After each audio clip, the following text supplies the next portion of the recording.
Diálogo que hemos organizado, que hemos titulado Elementos clave para una agenda contra la desigualdad en México. Es parte de una serie de 2 eventos que continuaremos el día de mañana, donde vamos a hablar sobre federalismo fiscal y que titulamos esta serie Desigualdad, Bienestar y Fiscalidad después del COVID-19. Esta serie de encuentros es un esfuerzo colaborativo de Oxfam México, de Fundar, del Tecnológico de Monterrey y de la Open Society Foundation y de la Fundación Friedrich Ebert en México. Mi nombre es Carlos Cabrera, soy coordinador de diálogo económico de la Fundación Ebert y me da mucho gusto darles la bienvenida a este espacio de diálogo que consideramos de suma importancia, especialmente en el momento que estamos atravesando actualmente, la emergencia sanitaria que tenemos enfrente y la crisis económica que ya estamos viendo, que requiere definitivamente acciones profundas y amplios acuerdos sociales que lo sostengan. Hemos decidido retomar esta discusión, que ya ha sido parte de nuestras agendas desde hace varios años, el tema fiscal, el tema tributario. Pensamos que en este momento es central, ya que cualquier política pública que busque atender la emergencia sanitaria o un programa de recuperación económica implica presupuesto. Y esto depende en gran medida de la capacidad del Estado para recaudar impuestos. Un Estado sin recursos es un Estado débil que no tiene la capacidad para brindar servicios públicos de calidad como la salud, la educación, garantizar la seguridad o crear instituciones eficaces que protejan el medio ambiente. El financiamiento de bienes públicos es una manera, además, de construir una escalera social que apunte hacia la igualdad de oportunidades y la justicia social. La falta de recursos públicos limita a las instituciones a pagar salarios dignos a trabajadores fundamentales, por ejemplo, del sector salud, del sector educativo, a nuestros policías. Además, un Estado sin recursos es incapaz de realizar las inversiones estratégicas que se necesitan para promover el desarrollo económico o iniciar transformaciones productivas necesarias para entrar a sectores de alto valor agregado que generen los empleos que necesitamos. El pago de impuestos y la recaudación es también una manera en que se materializa el pacto social y la solidaridad entre los ciudadanos y las ciudadanas. A través de un diseño fiscal progresivo, en la que los que más tienen contribuyen un mayor porcentaje de sus ingresos, es una manera de atenuar las profundas desigualdades de nuestro país y es particularmente relevante en países como México, con un alto grado de concentración de los ingresos y la riqueza, ¿no? Situación que observamos también en muchos países de Latinoamérica. Esta situación de concentración de ingresos y de la riqueza hace que las transformaciones fiscales sean procesos sumamente complejos desde el punto de vista político, porque normalmente los actores económicos tienen los medios para influir en estas decisiones y en estas negociaciones. Y es por eso que decidimos entre todos promover este espacio de diálogo entre expertos, organizaciones de la sociedad civil, centros de investigación, actores políticos, para ir avanzando poco a poco hacia un acuerdo nacional que permita hacer las modificaciones y las reformas que nos permitan enfrentar esta crisis. Le voy a dar la palabra a Ricardo Fuentes Nieva, quien es director ejecutivo de Oxfam México, quien también es un gran experto en el tema de desigualdad. Sé que tiene mucho interés también en los temas de economía política, de la distribución, de la desigualdad, y no puedo pensar en una mejor persona para moderar este panel con los invitados de lujo que tenemos el día de hoy. Te voy a dar la palabra para presentarlos y para empezar la moderación de este evento. Ricardo. Sí, muchas gracias, Carlos. Muy buenos días. Muchas gracias a todas las personas que se han conectado a esta transmisión, ya sea por Zoom o por Facebook Live. Es una discusión que yo considero es muy importante, fundamental, y estoy muy contento y muy agradecido de tener a Hugo, a Claudia, a Alfonso y a Gerardo, que estoy seguro nos darán pues muchísimas ideas y muchísimas recomendaciones, y habrá una discusión pues muy profunda sobre el tema de la desigualdad, las oportunidades para reducirla en el contexto de la pandemia, digamos, cuáles son los grandes desafíos, tanto técnicos como políticos, ¿no? Para lograr resultados más equitativos en un momento digamos, de crisis tan grande como la que estamos viviendo, una crisis sanitaria, una crisis social, una crisis económica, que necesita repensar muchas de las cosas que habíamos dado como por hechas, ¿no? Eso tiene que ver con impuestos, pero también tiene que ver con gasto social, y tiene que ver con la eficiencia del gasto social y con la legitimidad de los impuestos, ¿no? Entonces, bueno, vamos a empezar con una presentación. Le hemos pedido a Hugo, y ahora voy a ir a una breve presentación de las cuatro, pero le vamos a pedir a Hugo que nos inicie con una introducción de 15 minutos, y después Gerardo, Claudia, Alfonso van a reaccionar. Vamos a llevar esta discusión hasta las 12:30, pero también vamos a tener la oportunidad de responder preguntas de la audiencia, ¿no? Y dicho esto, pues muy brevemente quisiera presentar a Hugo, a Claudia, a Gerardo y a Alfonso, y además de darles las gracias por estar con nosotros. Hugo Beteta es el director de la sede subregional de México de la Comisión Económica para América Latina y el Caribe, mejor conocida como la CEPAL. Antes fue secretario general del Banco Interamericano de Desarrollo. Hugo es guatemalteco, y en Guatemala fue ministro de Finanzas Públicas y titular de la Secretaría de Planificación y Programación. Es economista para el desarrollo del programa de doctorado del MIT. También cuenta con una maestría en ingeniería y una maestría en planeación regional de la Universidad de Michigan en Ann Arbor. Y bueno, Hugo es un experto reconocido en temas de desarrollo en Latinoamérica. Mi querida amiga Claudia Maldonado es licenciada en Administración Pública por el Colegio de México, es maestra en Asuntos Públicos por la Universidad de Princeton, y también tiene un doctorado en Ciencia Política por la Universidad de Notre Dame. Desde el 2008 estuvo en el CIDE, ahora es parte del Coneval. No recuerdo cuál es la posición, es asesor académico del Coneval, es parte del Investigador órgano académico. del gobierno del Consejo Nacional de Evaluación de las Políticas Sociales de México. Y el Coneval pues tiene mucha suerte de tener a Claudia, que Claudia es una de nuestras más grandes expertas en México de evaluación de programas y política social. Eh, eh, y bueno, su trayectoria en el Centro de Aprendizaje en Evaluación de Resultados para América Latina, el CLEAR, y en el Panel Internacional de Asesores de Expertos de Evaluación por UNICEF, pues confirman esto. También tenemos a Gerardo Leiva. Gerardo es licenciado en Economía por la Universidad Autónoma de Aguascalientes, tiene una maestría en Economía en el ITAM y otra en Ciencia Regional por la Universidad de Cornell, en el estado de Nueva York, donde también obtuvo su doctorado con especialización en Crecimiento y Desarrollo Económico. Gerardo es el director de investigación del INEGI, tiene más de 24 años de experiencia en ese organismo, donde ha sido analista, asesor de 3 presidentes de esa institución, director de censos económicos, director general adjunto de estadísticas económicas, y bueno, ahora tiene esta posición como director general de investigación. Y muy importante, Gerardo ha hecho muchísimas contribuciones en términos de la medición de la riqueza y de la desigualdad de la riqueza en México.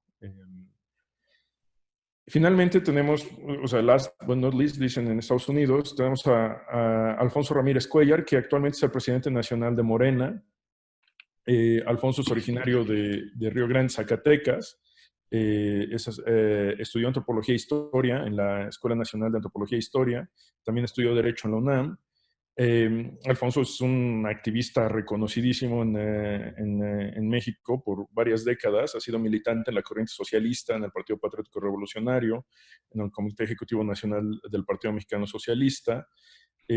Fundó el Barzón y desde el Barzón hemos trabajado en años anteriores junto con Alfonso y Oxfam México en temas de concentración del poder, de modelos de negocios desigualitarios y demás. Eh,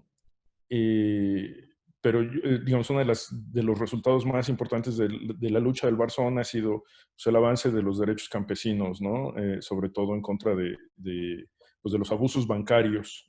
Todos recordamos esa lucha del Barzón en los 90s. Alfonso también ha sido diputado local en lo que era entonces el Distrito Federal, ha sido diputado federal, miembro fundador del PRD, y ahora es diputado federal con licencia. Cuando era diputado federal en esta legislatura, era el presidente de la Comisión de Presupuesto y Cuenta Pública, y desde allí también Alfonso tuvo mucho liderazgo para hablar de estos temas fiscales, ¿no? Entonces, pues como ven, tenemos un panel de súper mega recontralujo, y yo de nuevo les agradezco un montón, y ya sin más, Hugo, ¿por qué no nos das el contexto, inicias la conversación? Yo voy a ir a tratar, digamos, de ir dirigiendo este debate alrededor de los temas desigualdad, redistribución, rol del Estado, legitimidad de las políticas públicas, y son alrededor dos pilares: el técnico, o sea, ¿qué es lo que tenemos que hacer primero para entender cuál es la concentración de la riqueza y el ingreso, que son dos cosas diferentes? ¿Cómo lo medimos? ¿Por qué es importante medirlo?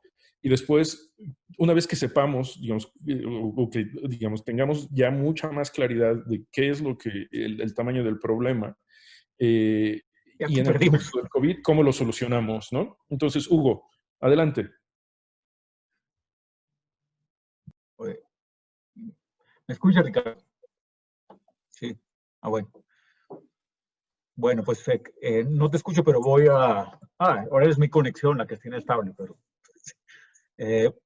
bueno, déjeme comenzar comentando el gusto que me da estar en esta conversación con Alfonso, quien se tiró al agua con una propuesta, creo yo, bastante futurista y de norte para México.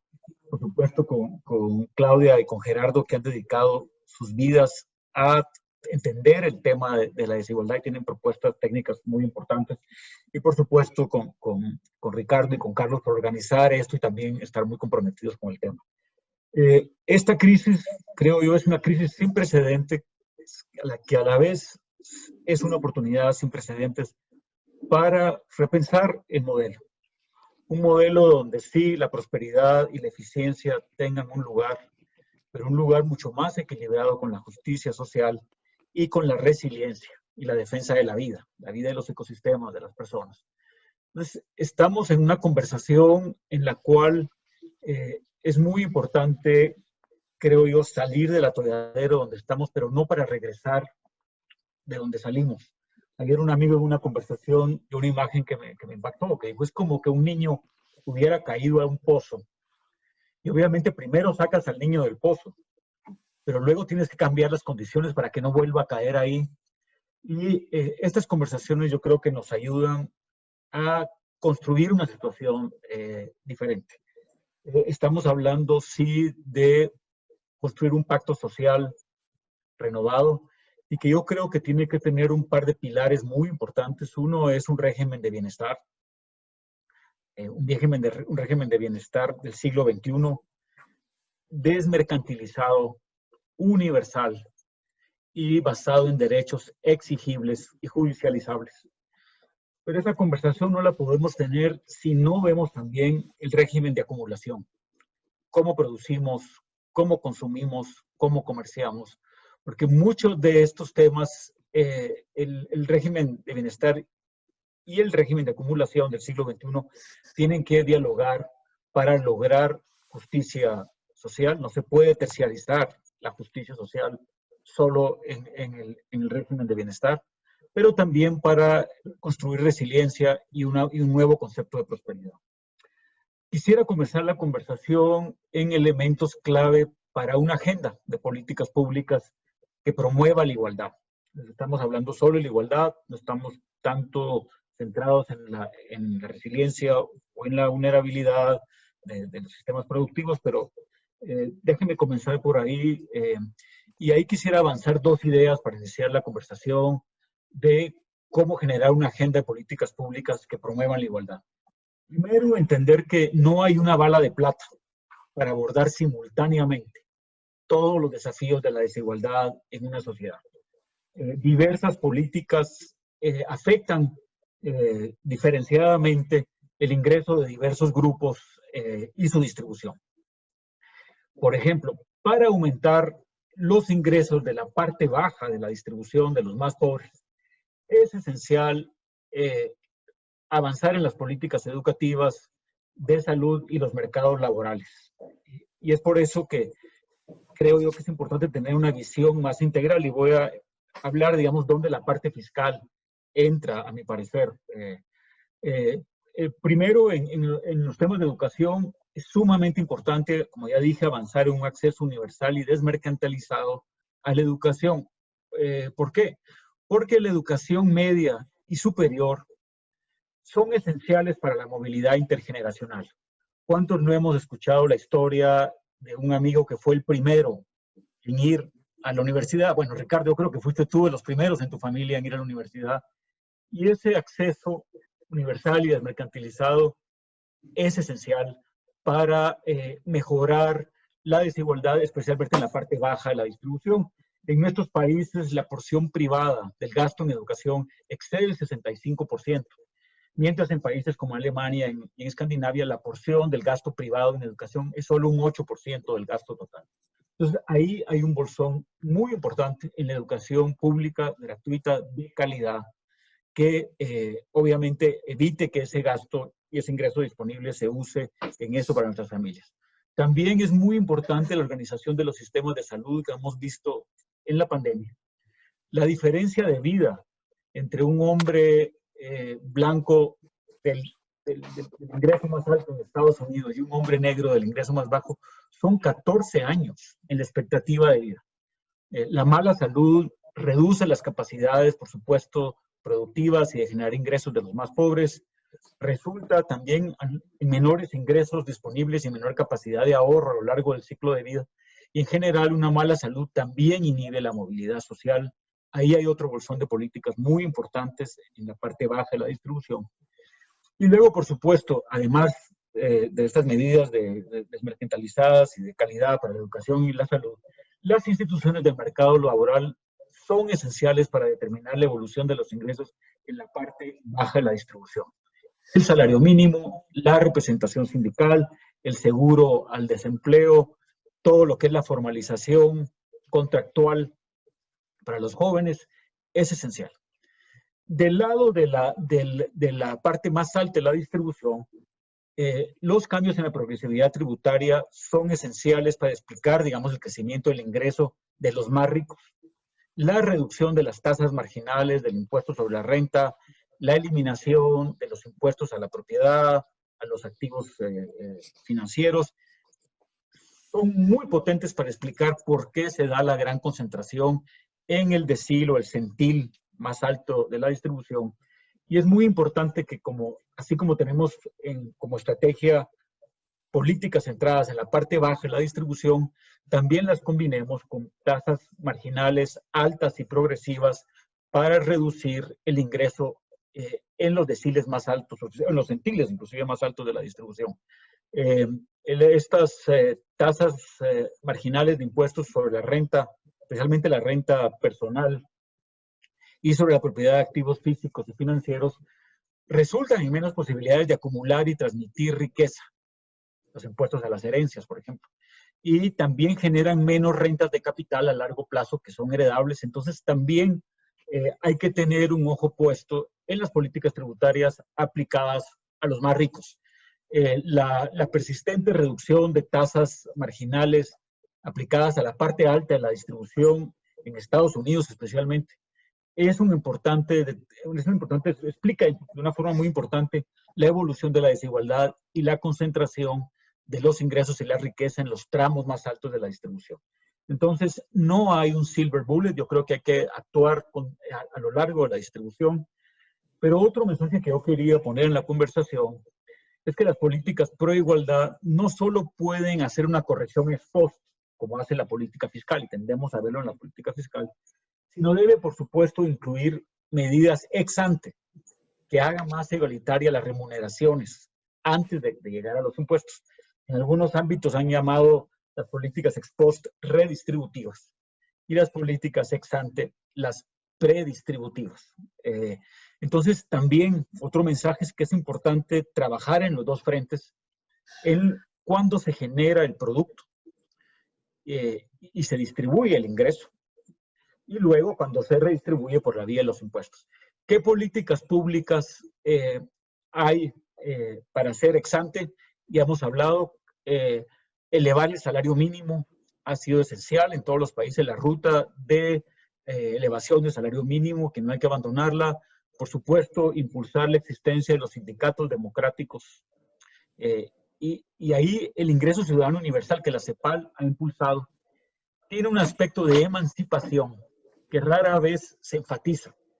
La verdad que tener un piso permite una mejor actividad laboral, no solo en la búsqueda de empleos, en la negociación con los empleadores, pero también permite irse a la huelga y protestar cuando uno tiene un mínimo asegurado. Y esa parte emancipatoria es muy importante del ingreso ciudadano universal. También, por supuesto, es muy importante formalizar los empleos del sector formal de la economía. Más o menos una quinta parte de los empleos formales en México no dependían de la razón social para la que trabajar. Muchos jóvenes están en situaciones de informalidad trabajando dentro de las empresas formales. Entonces yo creo que nos hemos ido demasiado en los esquemas de outsourcing y la ley ha sido excesivamente permisiva. Y aquí hay un principio importante porque tenemos que reconocer que la desigualdad no solo tiene una lógica de concentración de ingresos, sino también tiene una lógica de precarización. No es simplemente la concentración, de precarización laboral que la siguiente generación la está viviendo con mucha fuerza. Impulsar el seguro del desempleo, eso nos parece también importante. Y como ya dije, la desmercantilización y universalización de los servicios de salud y educación.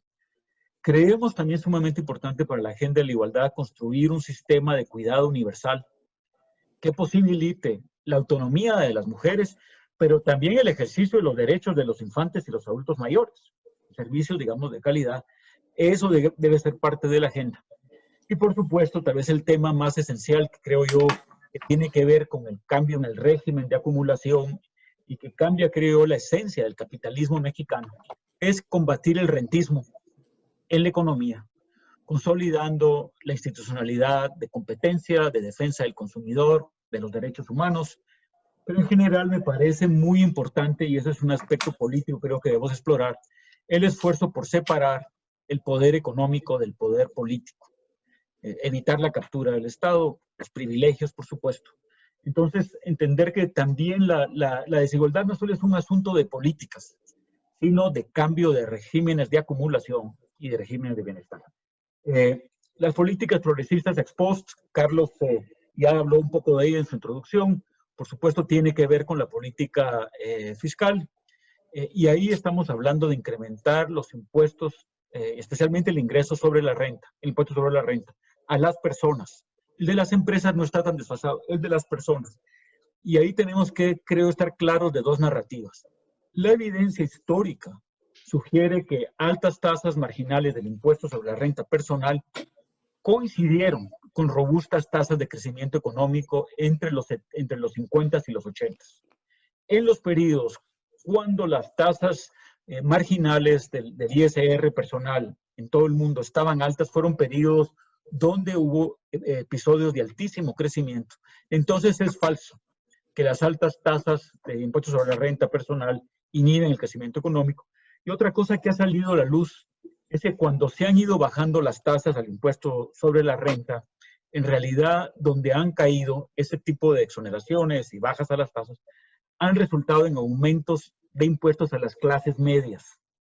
Y ese es un tema sumamente delicado. Por supuesto, es muy importante gravar el capital y no solo el trabajo. Ahí las propuestas de Alfonso me parecen sumamente importantes para México.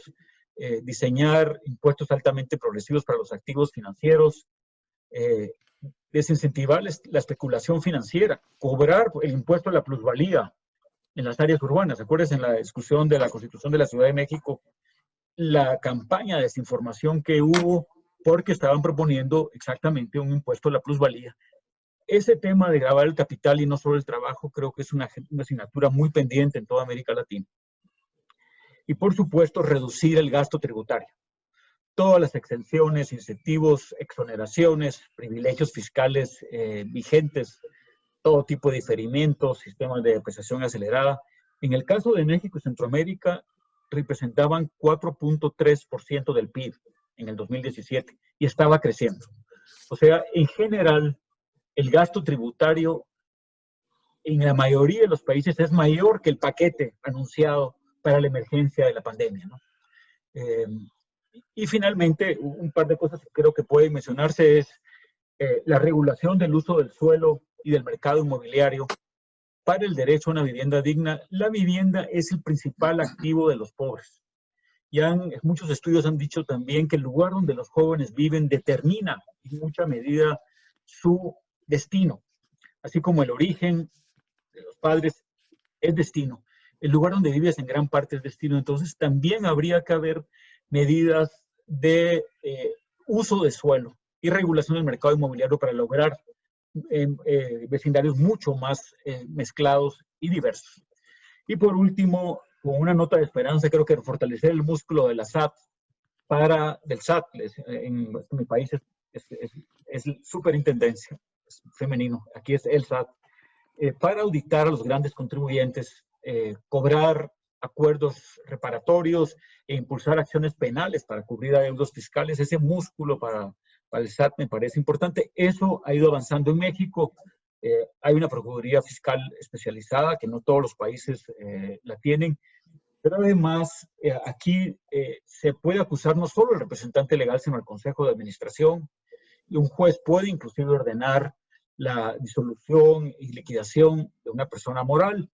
En fin, yo creo que aumentar la tasa efectiva de tributación entre las grandes empresas y entre las multinacionales para evitar que se exporte la base tributaria a otros países es muy importante. Eso me imagino que lo van a discutir mañana, pero porque en general hay que revertir la tendencia que está pasando en todos lados, en que las economías se han vuelto más ricas. Cuando uno ve todos los activos netos y de la deuda que está en manos privadas versus los activos netos de la deuda que está en manos públicas, hemos visto un proceso de empobrecimiento de los estados vis-a-vis el enriquecimiento en pocas manos de las sociedades. También lo dejaría aquí, Ricardo, sabiendo que está pues Gerardo y Claudia y Alfonso para el tema de las estadísticas, que me parece muy relevante discutirlo, y de hecho Alfonso tiene una propuesta muy específica para eso. Pero para iniciar la conversación, yo plantearía que no hay un silver bullet, una bala de plata para atender todo, pero hay que tener mucha claridad, actuar en los dos extremos, creo yo, o a todo lo largo de la distribución del ingreso. Y que también no solo hay que concentrarse en las políticas redistributivas ex post, sino preocuparse con la generación del ingreso ex ante, con toda la institucionalidad laboral, los temas que habíamos dicho de los sindicatos, el poder de negociación y el ingreso ciudadano universal, creo que entra en esa parte para generar mayor autonomía para las personas de bajos ingresos, especialmente mujeres, por cierto. Bueno, si quieren lo dejo ahí y seguimos en conversación. Pero... Muchísimas gracias, Hugo, por este panorama tan completo. Digamos, lo que yo recupero y quisiera resumir es el problema es tan complejo y tan profundo que necesita acciones igual de complejas y profundas, ¿no? Y necesita acciones en toda la parte de la distribución, como decías, predistributivas, redistributivas, de corto plazo, mediano plazo y largo plazo, y bueno, digamos, es un desafío, pero al mismo tiempo, digamos, yo creo que lo que podemos empezar a discutir es cuáles son las oportunidades para empezar a atacar esos desafíos. El debate alrededor del ingreso básico universal o el ingreso vital familiar, el ingreso de emergencia, eh, a mí me ha sorprendido cómo tomó tanta energía en el contexto de COVID, y eso es simplemente un ejemplo de cómo ciertas percepciones cambian con ciertos contextos. Y bueno, eso lo podremos discutir después, pero yo quisiera preguntarle a Gerardo una cosa muy específica, ¿no? Y que nos dieras tus 5 minutos, en parte de la reacción a lo que presenta Hugo, pero también con esta pregunta, Gerardo.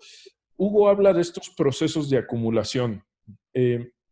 Y a mí una de las cosas que me sorprendió muchísimo cuando Alfonso hizo esta propuesta de medición de la riqueza es, digamos, una enorme confusión que había entre lo que es un flujo y lo que es un acervo, ¿no? Entre lo que es poner un impuesto al ingreso y medir la riqueza para poder medir para poder poner un impuesto a la riqueza, ¿no?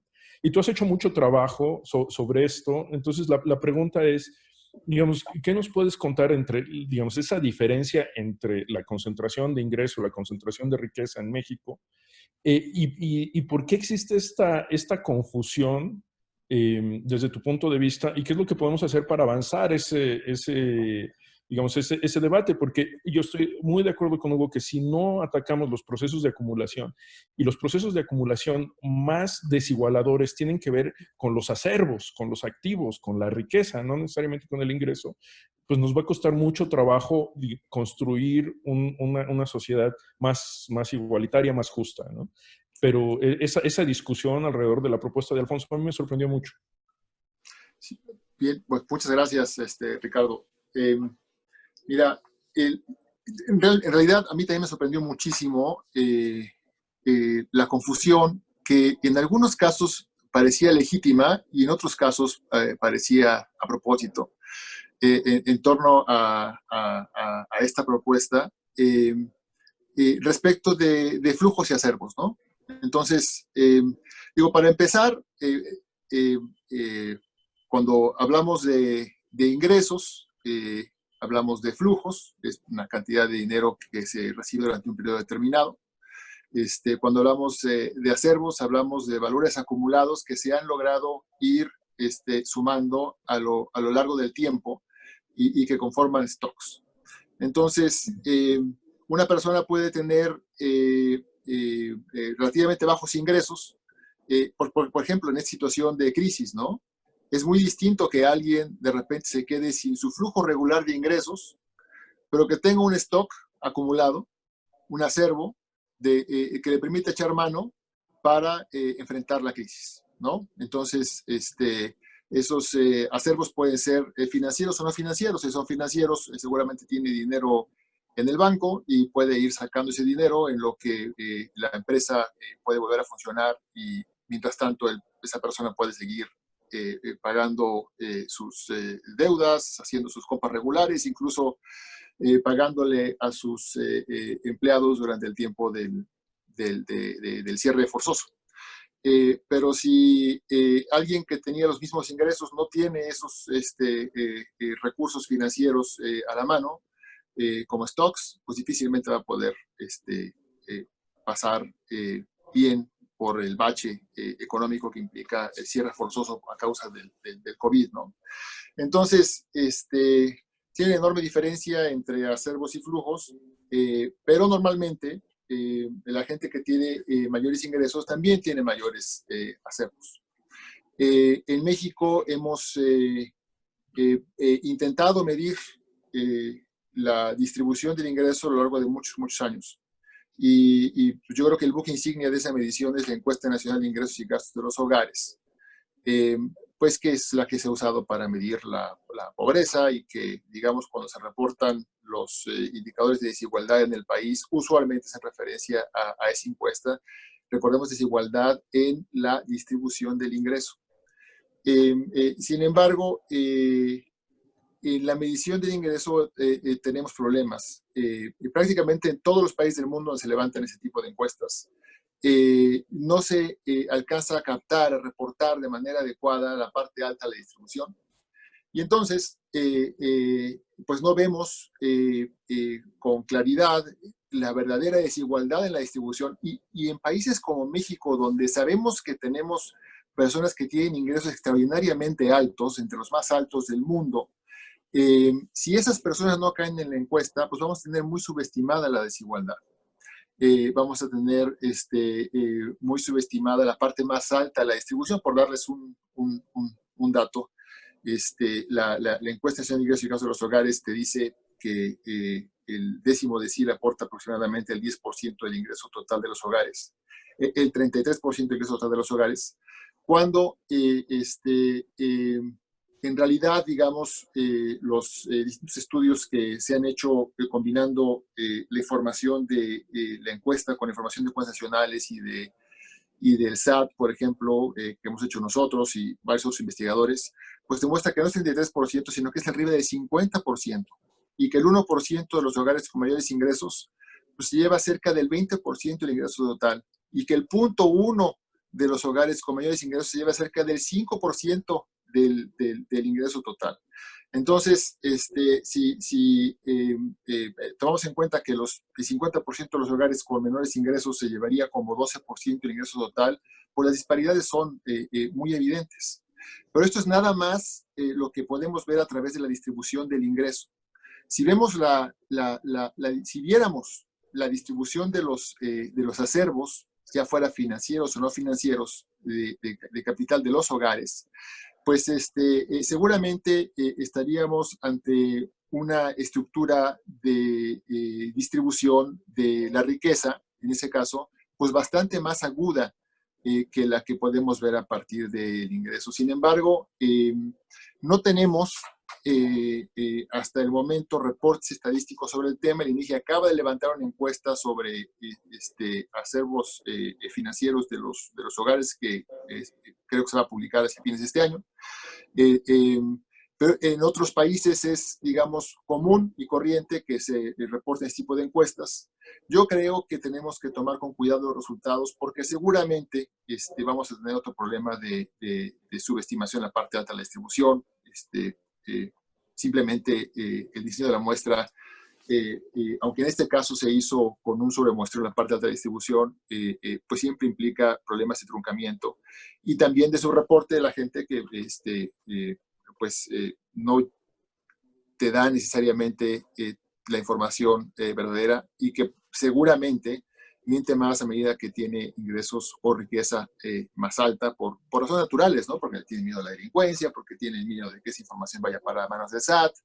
Y entonces, seguramente estas encuestas, cuando se vuelvan regulares, como lo es ahora la ENIG, pues tendrán que ser analizadas con mucho cuidado y seguramente complementadas con fuentes de registros administrativos para garantizar que nos estén reflejando de manera más adecuada la estructura de la distribución de la riqueza en México. Yo creo que es bien importante que tengamos a la mano esa información, pero también creo que es bien importante que sigamos dándole señales a la población de que en lo personal, cuando vas y les preguntas sobre esos temas, pues no deben tener nada que temer. Y en ese sentido, la guerra mediática que se dio luego de la iniciativa que se propuso, pues infundió temor en muchas personas, no justificado, pero que es temor de veras, y que hace pues más difícil la labor de ir a preguntar y obtener información y reportarla. Si quieres, aquí la dejo de entrada. Sí, muchas gracias, Gerardo. Y yo creo que, digamos, esa dificultad de medición tanto del ingreso como la riqueza, ¿no? Por esta subrepresentación en la parte alta de la distribución, digamos, desde mi punto de vista, solo nos obliga a hacer mayores esfuerzos. Necesitamos tener esa información completa, ¿no? Quisiera pasar a Claudia y preguntarle a Claudia también algo relacionado a lo que decía Hugo, ¿no? Que es, digamos, estas políticas predistributivas y redistributivas, ¿no? Que necesitan ser, digamos, como implementadas a través de largo plazo. Y en México, y esto lo hemos discutido en otros foros con Claudia, digamos, hemos trabajado muchísimo en la agenda de derechos sociales, ¿no? En la agenda, un esquema de bienestar social basado en derechos. Pero que ahora lo que estamos viendo es que si no hay recursos, y es por eso que es importante vincular la parte fiscal y vincular la parte de la distribución de la riqueza y el ingreso, pues es muy difícil hacer cumplir esos derechos, ¿no? Entonces, la pregunta para ti, Claudia, es ¿cómo, o sea, ¿cómo establecemos esa conversación entre ciudadanos, Estado, tomadores de decisiones, para ver, digamos, que uno, para poder cumplir estos derechos, se necesitan recursos y que para tener estos recursos pues, necesitamos saber quién tiene qué en el país, ¿no? Y cuáles son esos enormes desafíos como entre comunicación, implementación, seguimiento, de lo que tú sabes muchísimo más que yo. Sí, gracias Ricardo. También estoy encantada por esta invitación. Les agradezco mucho la oportunidad de participar con tan estimados colegas. Sí, efectivamente, estas son, justo cuando estaba escuchando yo la presentación de Hugo, regresaba a conversaciones que hemos tenido en este sentido. En primer lugar, yo creo que necesitamos muchas cosas a la vez y que es todavía difícil imaginar un equilibrio de economía política que haga estos esfuerzos sostenibles en el tiempo. Pero en primer lugar, sí, y yo creo que estamos comenzando a ver esto con la discusión sobre el ingreso mínimo vital y ingreso ciudadano en América Latina y en el caso particular de México, es sí entender que necesitamos un cambio de narrativa y un cambio conceptual y olvidarnos del régimen de las políticas sociales para esto, para aquello y para lo otro, y empezar a hablar en clave de régimen de protección social para todos los miembros de la comunidad. Entonces, no estamos hablando de programas para los pobres y programas para los ricos y programas para la clase media, sino de una forma de concebir a la protección social como miembros de la comunidad política. Y eso supone, en un país con tan altos niveles de desigualdad como en México, que lo que nos decía hace un momento Gerardo es pasmoso y es totalmente cierto. Con cualquier métrica vamos a subestimar la desigualdad en México. Y aún la métrica más modesta nos arroja niveles de desigualdad francamente inaceptables, incompatibles con el desarrollo, incompatibles con la solidaridad social, incompatibles con la generación de bienestar colectivo en el mediano plazo y de forma sostenible. Entonces yo creo que entender que es un régimen de protección social como miembros de la comunidad política es darle más carnita a la idea del enfoque de derechos que hemos peleado discursivamente, pero que no hemos sabido hacer exigible, que es algo que mencionó también Hugo como uno de los pilares. Y yo aquí veo dos dimensiones muy importantes de esa construcción narrativa, y luego quiero hablar de lo que va más allá de la narrativa, que es aún más importante. Entender lo necesario para asegurar un piso mínimo para todos, que es un componente desde la política de protección social, y entender un paquete amplio de acciones afirmativas y compensatorias que son imprescindibles por los altísimos niveles de desigualdad y de acumulación de desventajas que tenemos en México. Pensar en clave compensatoria, ex ante y ex post, supone cambiar los criterios transversales con los que se diseñan estrategias. Supone incorporar consideraciones de ciclo de vida, consideraciones de interseccionalidad, por supuesto enfoque de género, no solo en sí mismo, sino porque es la mitad de la población y la fuerza productiva y muchas cosas más. Es en sí mismo muy igualador el enfoque de género. Y conceptos claros de justicia intergeneracional. Ya lo decía Hugo también en relación a la construcción de sistemas nacionales universales de cuidados. ¿Esto qué supone? Que entendamos al universalismo no como una mera declaración, sino como algo cuya efectividad depende de acciones parciales compensatorias que empiecen por donde es más necesario, que empiecen desde abajo en el lado del gasto y desde arriba en el lado de la recaudación, sin duda. Ahora, este paquete de componentes diferenciados, retomo los términos de Hugo, nos obliga no solo a pensar cuánto dinero costaría algo así, porque cada vez que usamos, en política pública, cada vez que usas un adjetivo, o le pones un porcentaje del PIB engrapado o es algo demagógico, ¿no? Decir universal sin pensar cuánto cuesta el acceso universal a lo más básico, pues no es hablar de universalismo. Hablar de piso mínimo ciudadano no condicionado, sin ponerle el número de personas que accedería, los montos y lo que esto supone, no nos lleva muy lejos. Pero para imaginar cuánto costaría algo así y cómo podemos construir el equilibrio de economía política que lo haga posible otra vez en un régimen profundamente desigual, de una economía que es francamente rentista, porque esta distribución del ingreso solo la explica un equilibrio rentista y extractivo que supone precarización del resto de los elementos productivos. ¿Cómo se logra destrabar esto en un escenario de economía política en el que también hay muchos nudos para frenar este tipo de decisiones desde la desinformación o desde la... me refiero a las decisiones redistributivas desde la desinformación o desde la pelea política dura y brutal desde muchas trincheras. Y yo creo que ahí nos falta un componente muy importante, que es convencer, no solo convencer a las y los mexicanos de todos los niveles de ingreso, que esta crisis nos puso en un nivel de vulnerabilidad y precariedad sistémica que nos obliga a reconocer nuestra interdependencia y que estamos todos y todas juntos en este barco que hay que proteger.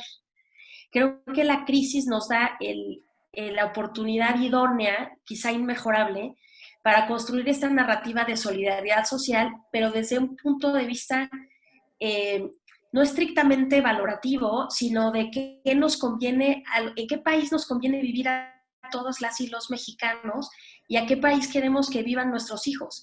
Este tipo de crisis nos revela las limitaciones de quienes tienen ingreso alto pero inestable, las limitaciones de los acervos para la enorme mayoría de la población porque tenemos niveles de ahorro bajísimos por nuestra propia estructura de generación de ingreso laboral y de acumulación de activos, por la ausencia de oportunidades para hacerlo para la gran mayoría de los mexicanos.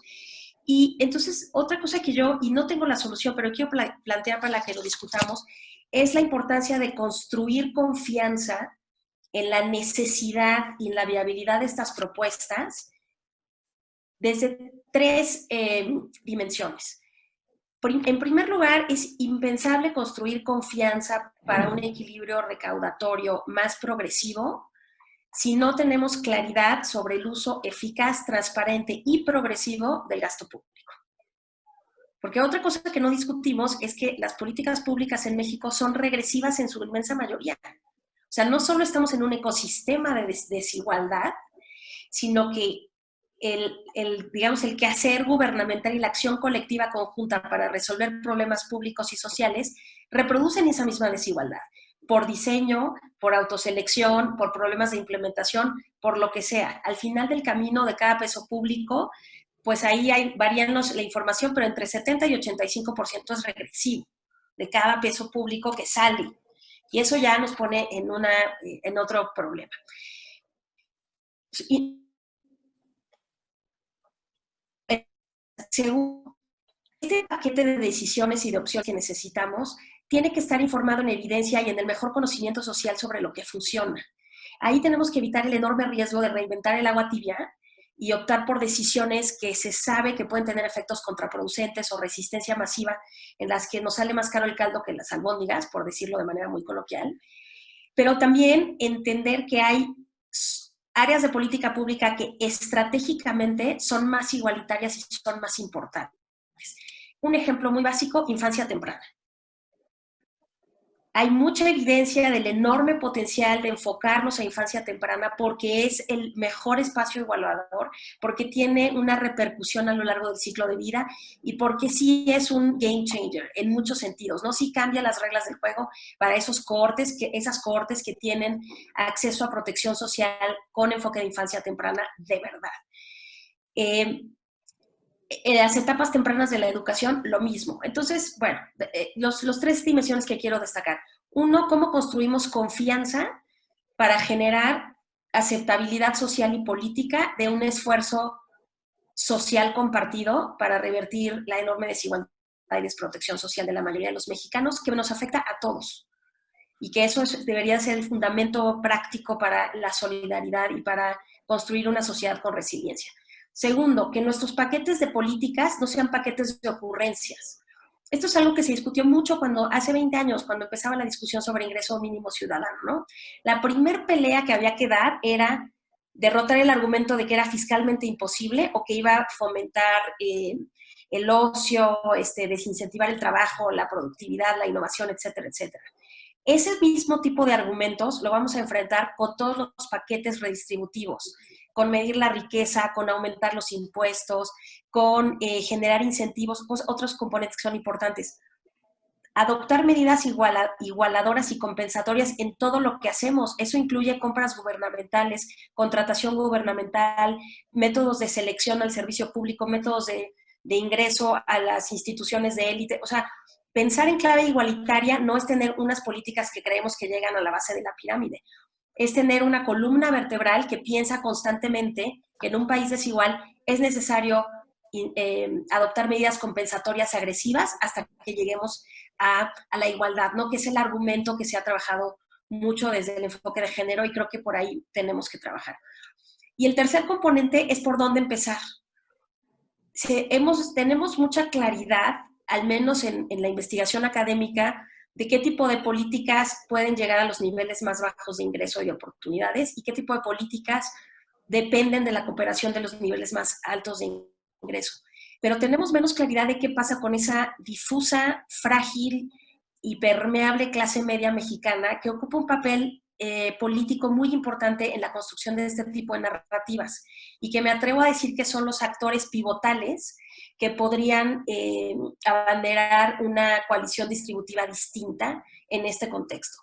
Y aquí, otra vez, pensando en que las clases medias en condiciones de precariedad ocupan su ingreso, su esfuerzo y tu talento para tratar de escapar de los bienes y servicios públicos y proteger a sus familias de los bienes y servicios públicos para acceder a los privados, vemos ahí un cuello de botella brutal para la construcción de un régimen fiscal igualador desde la construcción y la provisión de bienes y servicios públicos para todos, a los que accedamos todos, a los que contribuyamos todos y en los que nos encontremos como comunidad política. Yo quisiera dejarlo ahí. Creo que tenemos suficiente inteligencia colectiva y aprendizaje internacional para entender los componentes que son indispensables en algunas de estas medidas, para entender los incentivos y también, por supuesto, los costos que puede haber, ¿no? En la adopción de este tipo de medidas redistributivas, porque sí suponen un cambio en la balanza de poder y eso siempre va a tener una repercusión o una secuela que hay que saber anticipar y manejar.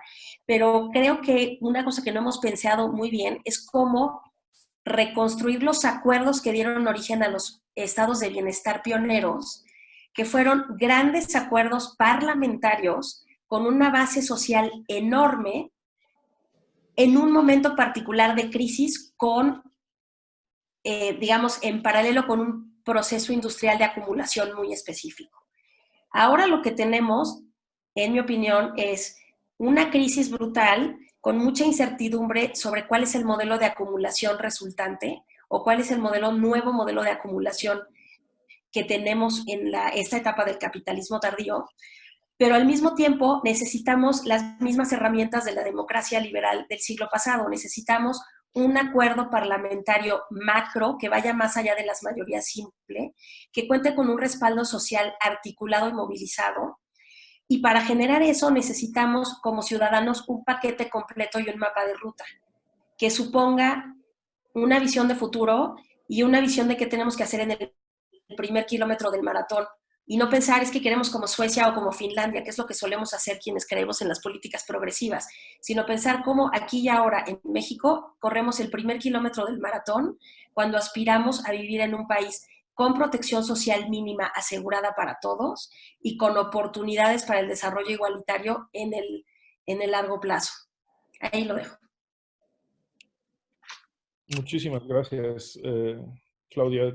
Temas importantísimos sobre ese mapa de ruta, pero también un elemento intangible, pero que es importantísimo para poder lograr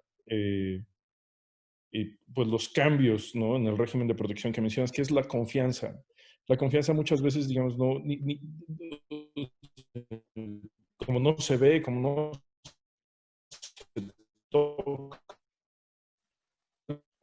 como no se huele, pero sí se siente en un país tan desigual. Ese esfuerzo allí. Y esa es parte de la pregunta que yo quisiera hacerle a Alfonso, ¿no? Digamos, esta propuesta de hace algunas semanas, Alfonso, yo tengo la impresión de que fue mal entendida, ¿no? Y que también hubo un proceso de desinformación, pero que digamos, es un paso necesario para establecer estas conversaciones de una sociedad más igualitaria a través de nuevas políticas públicas que empiezan por la medición de la concentración de la riqueza, ¿no? Porque no vamos, o sea, yo estoy convencido, no vamos a lograr un cambio, un nuevo régimen de bienestar, como lo mencionaba Claudia, sin una redistribución de la riqueza. Y para poder redistribuir necesitamos medir. ¿Cuál es, digamos, en reacción a lo que decían Hugo, Gerardo y Claudia, cuál sería, digamos, como los siguientes pasos para lograr esto, Alfonso, con los enormes desafíos que tenemos en un país muy desigual, muy polarizado, con baja confianza y que además, o sea, en esa idea de Hugo de que no hay una bala de plata, sino que se necesita un paquete grande, complejo, muchas veces los incentivos, y esta es una de las preguntas que ya surgió, los incentivos de los tomadores de decisiones, de personas que están en posiciones políticas, pues no es implementar políticas que tengan resultados en 8 años o en 10 años, ¿no? Como en implementar políticas pues que tengan, que parezcan tener resultados en el muy corto plazo. ¿Por dónde empezamos, Alfonso, a continuar, digamos, en este cambio de narrativa, en la construcción de la confianza y en esa relación de la comunidad política que mencionaba Claudia, que es fundamental? No podemos vernos únicamente como miembros de, digamos, esta parte de la distribución, la otra parte de la distribución, de este grupo o este otro grupo, sino al final nos tiene que unir, digamos, esta pertenencia a esa comunidad política. ¿Por dónde empezamos? Bueno, pues muchas gracias. Yo quisiera empezar por 3 cosas que dijo Hugo y que son muy necesarias en nuestro país y que deben ser principios fundamentales de la acción pública.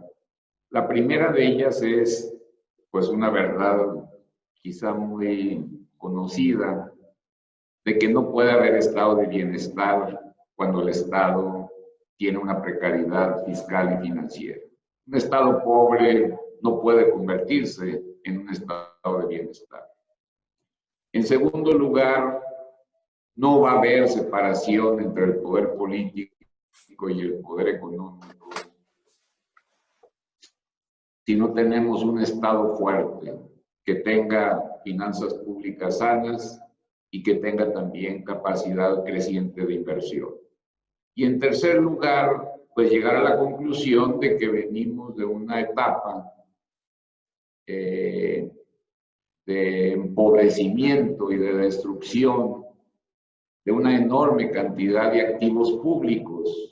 Quizá la riqueza nacional ha crecido, pero los activos públicos se están esfumando y se empezaron a esfumar desde hace mucho tiempo. Y quizá los países tengan un aumento de su riqueza nacional, pero el tema de la composición de esa riqueza nacional, pues hay que medirlo y compararlo con un desmantelamiento de todos los activos públicos. Es decir, no íbamos a llegar al gobierno encontrando una enorme cantidad de dinero porque veníamos de un desmantelamiento de los activos públicos. Estos principios que señaló Hugo y que yo reitero son fundamentales para nuestro país. Y está otro tema que ya señalaba pasada Claudia, pues es el cumplimiento ya casi de 76 años de los acuerdos que inician la reconstrucción después de las guerras.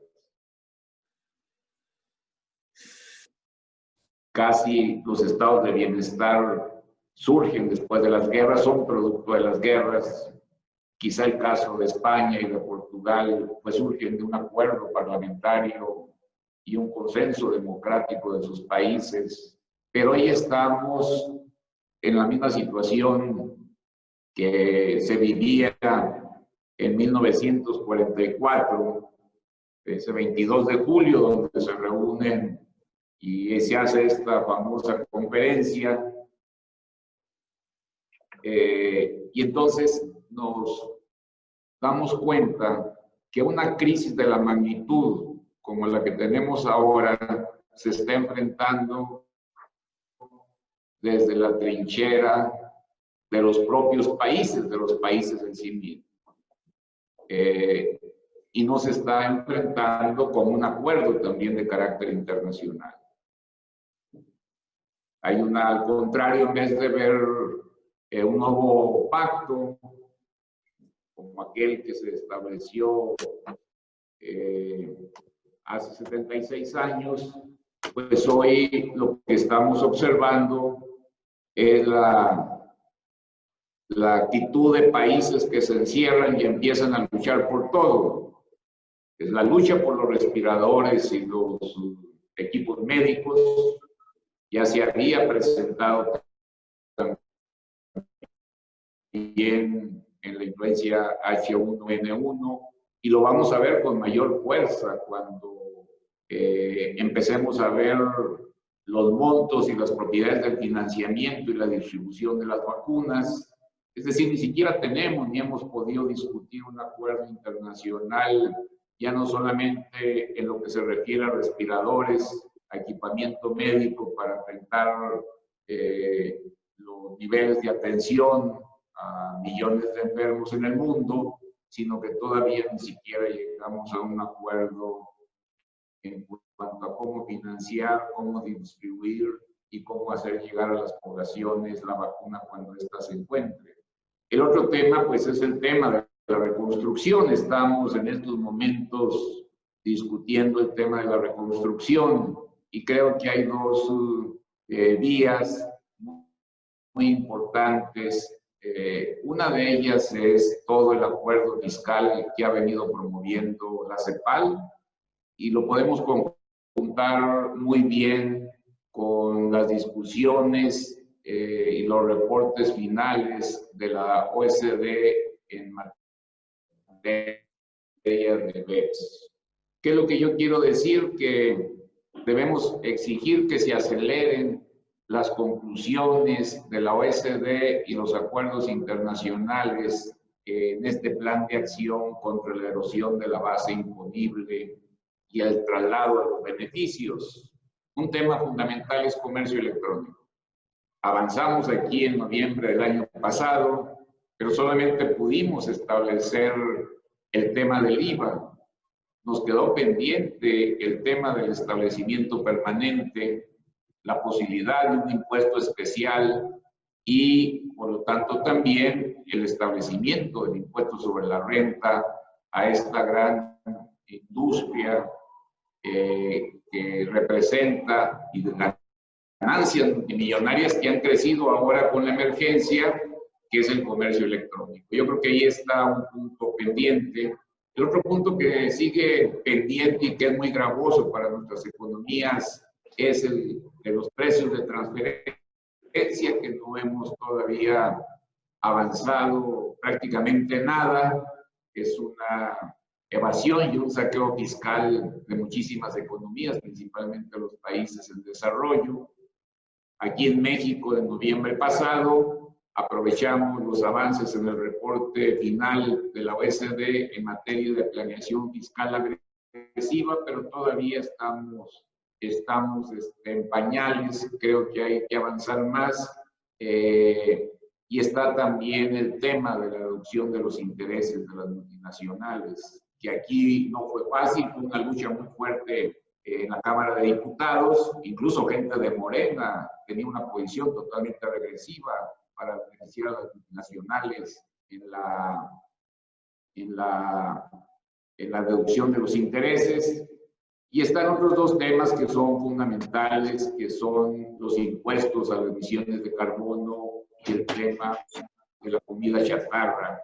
Y un aspecto fundamental es lo que se refiere a todo el esquema de la renuncia tributaria que la CEPAL ha venido desarrollando con mucha fuerza y que en el caso de México, el presupuesto de gastos fiscales, si bien ha disminuido un poco, pero sigue representando alrededor de 800,000 millones de pesos.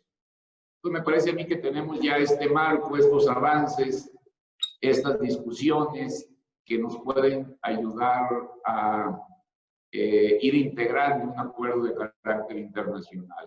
Y está el otro tema que también debe complementarse y que tiene que ver con redefinir el papel del Fondo Monetario Internacional y del Banco Mundial. Porque un tema pues son los ingresos, una justicia fiscal más explícita, más clara, y otros son las instituciones internacionales que pueden promover el desarrollo, particularmente en el caso del Fondo Monetario y del Banco Mundial.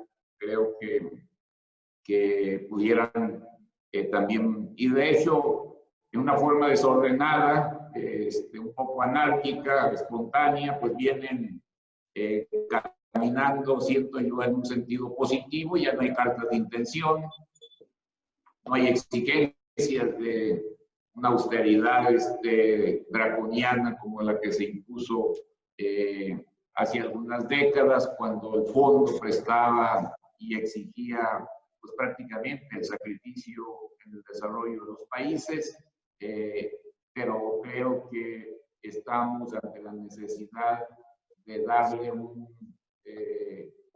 exigencia de este acuerdo internacional que hoy pasa por, si ustedes quieren verlo, por respiradores, por cubrebocas, por batas, y luego viene el problema de la vacuna, pero creo que ya los avances de CEPAL y OECD en materia de propuestas fiscales y el desorden, la desarticulación de los cambios en el Fondo Monetario Internacional y en el Banco Mundial nos pueden ir ayudando a configurar un escenario totalmente distinto.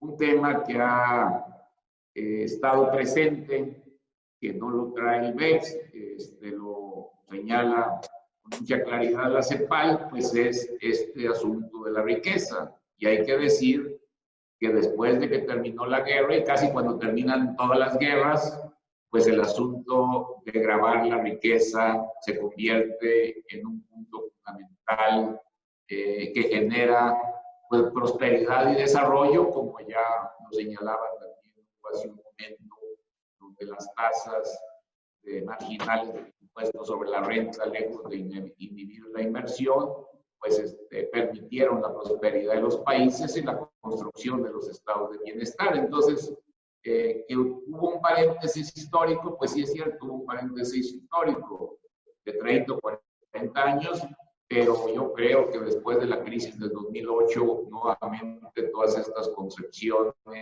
del estado de bienestar están creciendo. Aquí el debate que nosotros sacamos hace algunas semanas, pues es el mismo debate que se presentó cuando reformamos en el 2014 el artículo 26 de la Constitución. Por mandato constitucional, hubo una fuerte inyección de energías y de visibilidad a la medición de la pobreza y a la autonomía del propio Coneval. Ahí nadie protestó nada de que iban a entrar a la casa del señor Pedro, que vive en la comunidad rural de la Sierra de Zongolica, a ver cuánta pobreza tenía. Nadie protestó.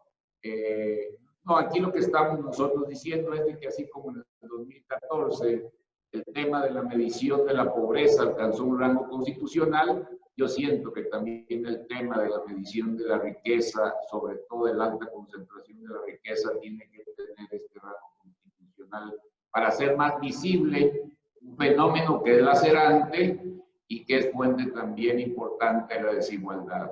¿Qué obstáculos tenemos? Ya lo decía Gerardo hace un momento, pues las limitaciones de las encuestas ingreso-gasto, la imposibilidad de poder traspasar el secreto fiscal y el secreto bancario, las dificultades que tienen las instituciones para entrar a los registros de propiedad y que son obstáculos o impedimentos legales que un organismo como el INEGI debería de sortear si le damos este mandato constitucional y tener, por lo tanto, una información mucho más clara. ¿Para qué necesitamos esta información? Pues para establecer los umbrales a partir de los cuales se debe establecer tasas diferenciadas. Por eso, junto con esta reforma al artículo 26 de la Constitución, yo propuse que también se reformara el artículo 33 de nuestra Carta Magna, porque el concepto de que todos los mexicanos debemos de contribuir a los gastos en forma proporcional y equitativa, como que ha sido superada y tiene que colocarse al centro el concepto de progresividad fiscal como una base fundamental para ver el asunto de la propiedad, el asunto de la riqueza, el tema de los ingresos y también, creo yo, la progresividad fiscal en el tema de las emisiones de carbono y la venta de productos que tienen alto contenido calórico y que son muy dañinos para la salud. Entonces, esta es una propuesta que yo creo que pues, debe de adquirir mayor relevancia, más ahora. Algunos están diciendo en el mundo que debe ser un impuesto transitorio, temporal, para enfrentar la emergencia, pero creo yo que todo este movimiento que se presenta a nivel internacional pues nos debe dar una especie de base para que continuemos ese ciclo histórico que se inició casi inmediatamente después de la crisis de 1929-30 y que dio origen a fuertes inversiones de los estados y a la construcción de los estados de bienestar con tasas diferenciadas, sobre todo para el segmento de los altos ingresos. Yo creo que tenemos que romper en México con esta o establecer estos tres principios que decía Hugo, no son cualquier cosa. Un estado pobre no puede ser un estado de bienestar. Un estado pobre no puede separar el poder político del poder económico y tampoco existe mucho dinero en las arcas nacionales cuando venimos de un desmantelamiento de los activos públicos.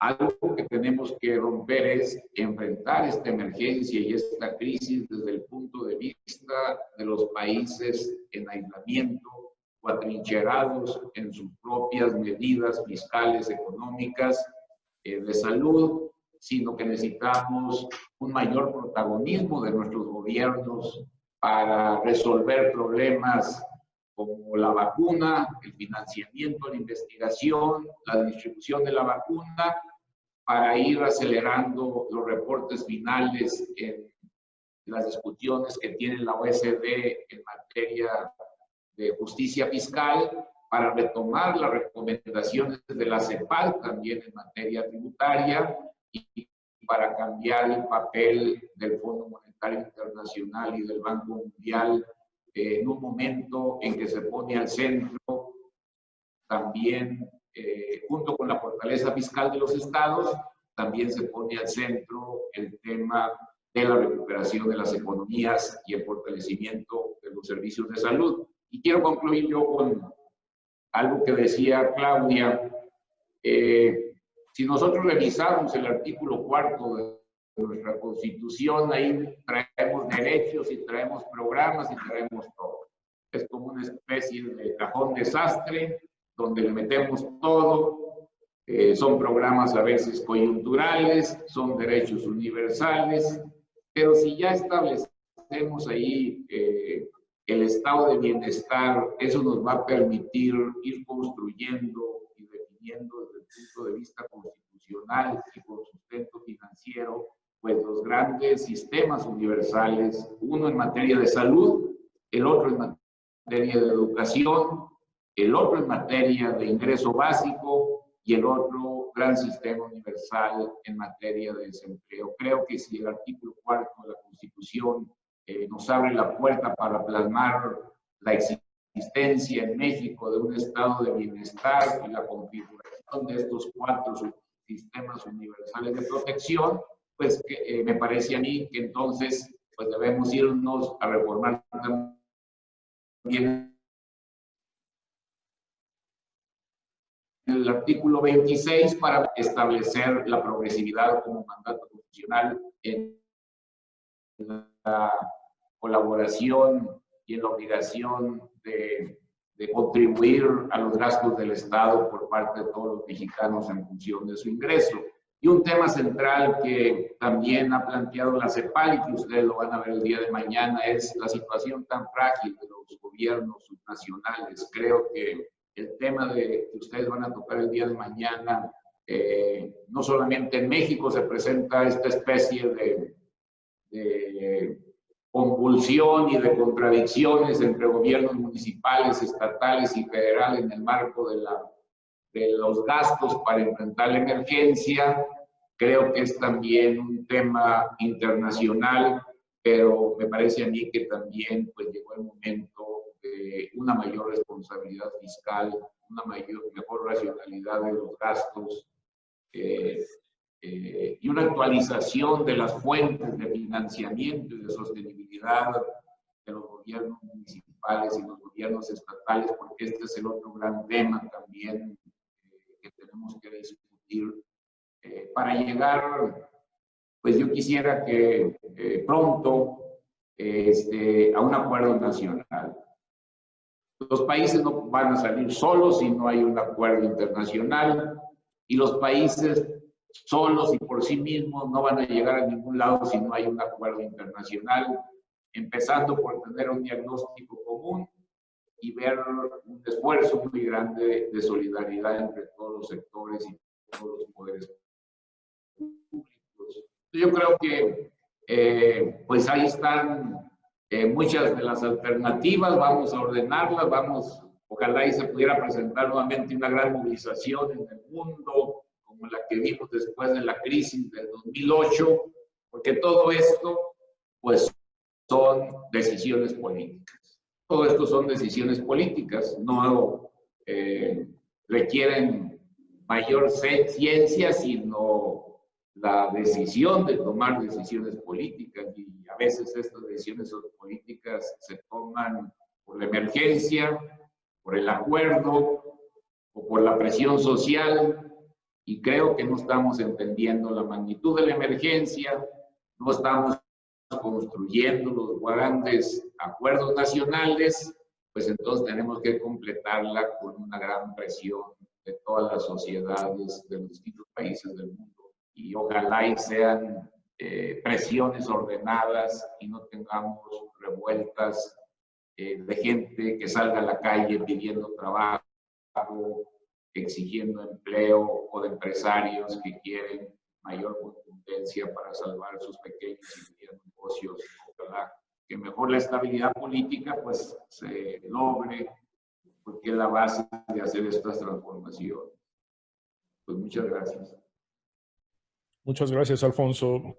Muchos temas allí, ¿no? Muchos temas muy detallados, toda la agenda de los distintos canales y modalidades de impuestos que son importantísimos. Hay uno que tiene un enorme, bueno, muchos, ¿no? Pero a mí personalmente el que me parece que tiene un enorme potencial y que no hemos discutido suficiente es el impuesto al carbono, que sería un impuesto altamente progresivo. Quienes más emiten son quienes están en la parte más alta de la distribución y digamos que pues tiene un enorme potencial, aunque requiere de muchísimos como acuerdos internacionales para evitar, digamos, la imposición o sea, las tasas diferenciales en la frontera a contenidos de carbono y demás, ¿no? Pero creo que es otra de las, digamos, de las áreas de oportunidad que tendríamos que empezar a explorar con mucha más vehemencia. El punto central que yo rescato de todas las cosas interesantes que dices, Alfonso, es la fortaleza del Estado.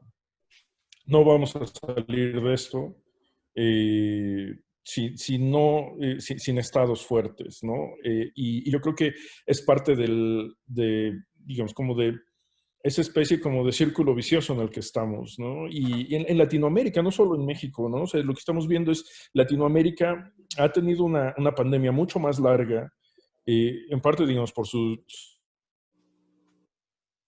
estructura tan informal de la economía, debilidad casi, pues, perenne, ¿no? De los estados. Y allí, o sea, a mí me gustaría hacer, digamos, una ronda. Tenemos muchísimas preguntas y yo a la audiencia les quiero pedir una disculpa porque tenemos un poco más de media hora para responder esas preguntas. Vamos a tratar de organizar las preguntas para poder, digamos, responderlas en 2 o 3 rondas, pero yo creo que una es esa, la fortaleza del Estado y ese círculo vicioso en el que están muchas economías de Latinoamérica, incluido México, que tiene que ver con que la gente no quiere pagar impuestos porque no confía en el Estado. Clara Hussitman pregunta, ¿no? O sea, la confianza de las clases medias en la calidad de los servicios públicos, después de la dramática evidencia vivida sobre el nivel de deterioro y corrupción encontrado en el sistema de salud pública. O sea, hay un problema de una gallina y un huevo que no estamos pudiendo resolver, que es cómo fortalecemos el Estado si no hay confianza en el Estado para poner recursos en ese Estado, ¿no? Y que es urgente que lo resolvamos. Y yo creo que, digamos, estos foros, digamos, nos obligan a debatir y a poner propuestas inmediatas de ese fortalecimiento del Estado, esa confianza en el Estado, además de la confianza entre ciudadanos, que con distintos puntos de vista que también mencionaba Claudia. Entonces, no sé quién quisiera iniciar con una reflexión alrededor de esto. Hugo, te veo con ganas. Estás enmudecido, Hugo. Gracias. No estaba reflexionando la pregunta de Clara Hussitman, que me parece sumamente importante. De hecho, en los datos que tenemos de CEPAL estamos viendo que en América Latina hay 285 millones de personas que están arriba de la línea de pobreza, pero están con una gran vulnerabilidad de regresar a la pobreza, porque estas personas no tienen ahorros para subsistir un mes. Entonces es esta noción que han impulsado que ya no son pobres, que son clases medias, pero en realidad con gran precariedad y vulnerabilidad. Y este tema del tener que pagar privadamente por los servicios de salud, de educación, porque los servicios públicos son de mala calidad, pone, por supuesto, mucho estrés en familias que lograron escapar de la pobreza, pero en condiciones de mucha vulnerabilidad, de volver a caer. Y eso tiene grandes implicaciones políticas, con cosas que parecieran ser menores, como cuando se subió la tarifa del transporte, cuando Dilma estaba en el poder, o también inclusive en el caso chileno, ¿no? Entonces, ahí hay un tema de que la reducción de la pobreza se da en un contexto realmente de mucha vulnerabilidad. Con respecto a lo del Estado, vamos a ver, yo creo que es muy importante la conversación sobre la separación entre el poder económico y el poder político, que va a la naturaleza del tipo de capitalismo que tenemos en cada país. Pero también creo yo, regresando al tema de que no solo se tiene que dar esa separación, sino cambiar el régimen de acumulación. El régimen de acumulación entendido como un conjunto de valores, instituciones, regulaciones que estructuran cómo producimos, cómo consumimos. Y ahí hay cosas muy claves que están agotadas. Por ejemplo, el valor que tenemos de la prevalencia del capital sobre el trabajo. En todas las políticas públicas, el capital tiene primacía sobre el trabajo. O en América Latina, el extractivismo es separado de la poca diversificación productiva. Por ejemplo, son exportaciones con alta rentabilidad, pero con poco valor añadido nacional. Todo eso está dando señales de gran agotamiento. Hay cosas muy esperanzadoras. Yo creo que también todo el tema de las relaciones sociales que genera el régimen de acumulación con respecto al género. La gran marcha del 8 de marzo en México demandaba autonomía económica de las mujeres y que se reconozca el valor del trabajo reproductivo, que se establezca un sistema de cuidado. lo que estamos viendo en Estados Unidos con Black Lives Matter, el tema racial, que también cuando vemos toda la estructuración de relaciones sociales que ha definido el régimen de acumulación con respecto a los pueblos indígenas, es realmente lacerante con todos los indicadores. Entonces, creo yo que el Estado, digamos, y coincido con Alfonso, que un Estado pobre no puede construir un estado de bienestar. Un estado pobre tampoco tiene el músculo para separarse del poder económico. Pero también el Estado no puede dirigir un proyecto desarrollista que también cambie el régimen de acumulación, donde haya paridad de género, donde haya también menos heterogeneidad entre los territorios. Vamos, que se pueda tener una presencia pública en todo el territorio nacional. Eso es como gobernanza 101. Y eso es lo que está en juego. Entonces creo yo que esta pandemia tiene oportunidades. Se ha quebrado la ortodoxia. Mira la ortodoxia la ortodoxia con respecto a los ajustes se quebró en toda América Latina rápidamente. Chile, bueno, la ortodoxia de que el Banco Central no le puede prestar al gobierno central. En mi país, en Guatemala, el Banco Central entró a prestar. Entonces, creo yo que se ha roto la ortodoxia y tenemos que tener una capacidad de plantear nuevas cosas. En materia de desigualdad, yo quiero rescatar que el caso de México con la renta universal al adulto mayor, ese es un caso de éxito. Demoró 20 años, más o menos lo que demoró también el ciclo de las conditional cash transfers.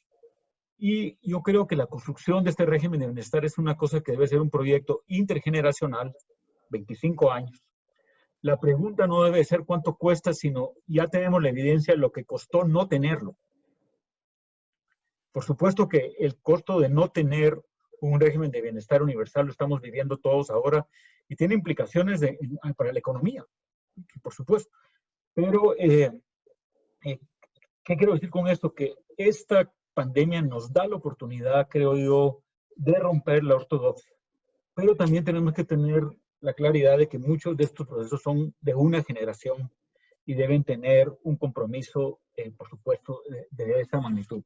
Pero a mí me parece que hay mucha esperanza en todos los movimientos, de las mujeres como actor social, de los afroamericanos, en el caso de los países desarrollados, pero eso también ya está vigente. Y también, por supuesto, de los otros movimientos sociales. Esto tiene que tener actores sociales atrás y tiene que generarse una nueva economía política. En el tema del salario mínimo, que como sabe Ricardo, nos metimos muchísimo. Nosotros vimos que debía ser un tema de mujeres y nos sorprendía porque las mujeres no estaban atrás demandando el salario mínimo. Y resultó que eran mujeres que estaban en una situación muy difícil, muchas empleadas domésticas, y que no podían simplemente tomar el riesgo de sacar el pecho, como lo que decía Alfonso Ramírez, de estar al frente demandando. Cuando hicimos los análisis con la matriz de insumo producto, vemos que una mejora sustancial del salario mínimo cambia la economía política porque hay muchos sectores empresariales que se benefician muchísimo. Toda la industria alimentaria, ¿no? La ley de Engels. Los pobres cuando tienen más plata, comen más, ¿no?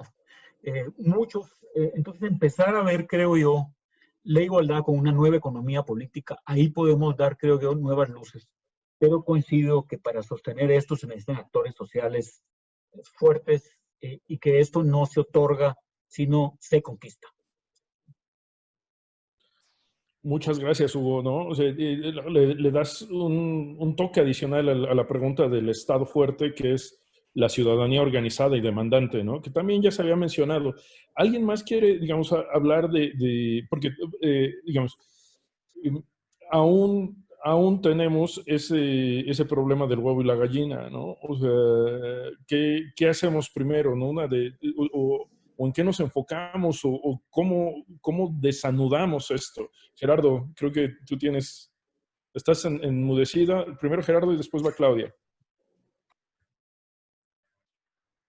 Estás en mute, Gerardo. A ver, ¿ya? ¿Se escucha? Sí. Ok, excelente, gracias. Bueno, seguramente no me va a alcanzar para desenredar el nudo completamente, pero creo que hay algunas cosas importantes que hay que apuntar, ¿no? Digamos, sobre una de las preguntas iniciales que se plantearon para esta reunión respecto de qué hace falta para generar una agenda de políticas públicas que promueva la igualdad. Yo diría, pienso que estaremos de acuerdo por lo que he escuchado, en que pues, hace falta voluntad política, que ya se mencionaba hace un momento que eso pues puede que sea relativamente simple, pero es bien importante. Consenso social, en el cual los distintos actores y grupos sociales entiendan que hay un bien común que vale la pena atender y que no se trata de perjudicar en especial a alguien o a algún conjunto de la sociedad, y que a fin de cuentas todo el mundo se verá beneficiado por los esfuerzos que se realicen. Hacen falta recursos económicos, y pues como ya se mencionó, pues, la capacidad fiscal del gobierno pues, es fundamental en ese sentido, y difícilmente puedes tener una situación fiscal sana, pues si no cobras impuestos, si no combates la elusión y la evasión, y si no tienes una economía que crezca, que te permita sostener a largo plazo un cierto nivel de recaudación. Entonces, y a esto yo creo que habría que sumarle la disponibilidad de información relevante y suficiente para poder guiar el proceso de desarrollo incluyente de la sociedad, del país. Y se requieren capacidades técnicas de parte de quienes estarán conduciendo estos esfuerzos. Yo creo que todos estos elementos son necesarios. Si alguno falta, la cosa no va a funcionar. Por ejemplo, respecto a las capacidades técnicas, creo que es bien importante realmente que si bien por un lado la voluntad política pues es algo relativamente simple, como mencionaba Alfonso, hace falta que alguien esté ahí con esa voluntad política. Al momento de implementar las acciones que conducen a una cierta dirección que se tenga como acuerdo en común resultado del pacto social que se establezca, requiere de que se hagan las cosas bien, requiere del uso de técnicas, requiere del uso adecuado de la información disponible a partir de criterios científicos. Y es algo que se aleja de la simple intuición o buena voluntad o lo que a los liderazgos políticos les parezca que es lo que le ha dicho el pueblo o cosas por el estilo, sino que se requiere ahí sí de una capacidad técnica muy sólida que va de la mano con la disponibilidad de información, ¿no? Ahora, en la parte de la disponibilidad de información, que es más mi campo, yo creo que es también bien importante que se cuente con un conjunto de elementos que nos den un marco de bienestar. Es decir, como sociedad, ¿cuáles son los aspectos que debemos poner al frente en un tablero de indicadores que nos sirva de guía para saber si vamos bien o vamos mal? Eso es algo que no tenemos. Y eso es algo que deberíamos tener. Porque si no tenemos eso, pues cualquier, digamos, esfuerzo en cualquier dirección puede parecer bueno, puede parecer malo, pero no sabemos si nos está encaminando en la dirección correcta. Los marcos de bienestar que se disponen ahorita en el mundo, yo creo que son pues elementos bien útiles. Por ejemplo, hay un marco de bienestar de la OCDE que deriva del esfuerzo de la Comisión Stiglitz-Senfit-Uschi, que fue una comisión que dio su reporte inicial en 2009 y luego hubo un grupo de expertos de alto nivel que la OCDE auspició y que dieron un reporte hace 2 años en seguimiento de aquel.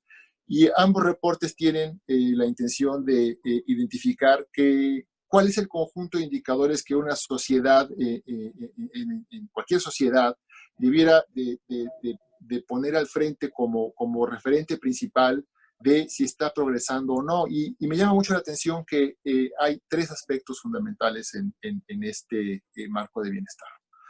Uno es la parte económica, ¿no? Yo creo que aquí hemos hablado mucho de economía política, pero creo que hemos hablado poco de economía, y hay una danza entre la economía política y la economía, porque cualquier esfuerzo de inclusión que no considere la eficiencia, pues es autolimitativo, ¿no? Así como la promoción de la eficiencia sin inclusión es una bomba de tiempo, pues tampoco se puede ir una sin la otra. Entonces, cuando hablamos de eficiencia, ¿eficiencia de qué o para qué? Y lo que nos dice el reporte de la Comisión Stiglitz es que hay que enfocarnos en identificar la medida en que la actividad económica realmente incide en el bienestar de los hogares, en el ingreso nacional disponible neto ajustado, ¿no? Ya que implica ver los recursos que después de impuestos y transferencias monetarias y no monetarias que reciben los hogares, en qué situación quedan, ¿no? Y esto es algo que hay que hacer con información, digamos, económica tradicional, las cuentas nacionales, pero con un detalle que es bastante interesante, que es tomando en consideración los aspectos distributivos.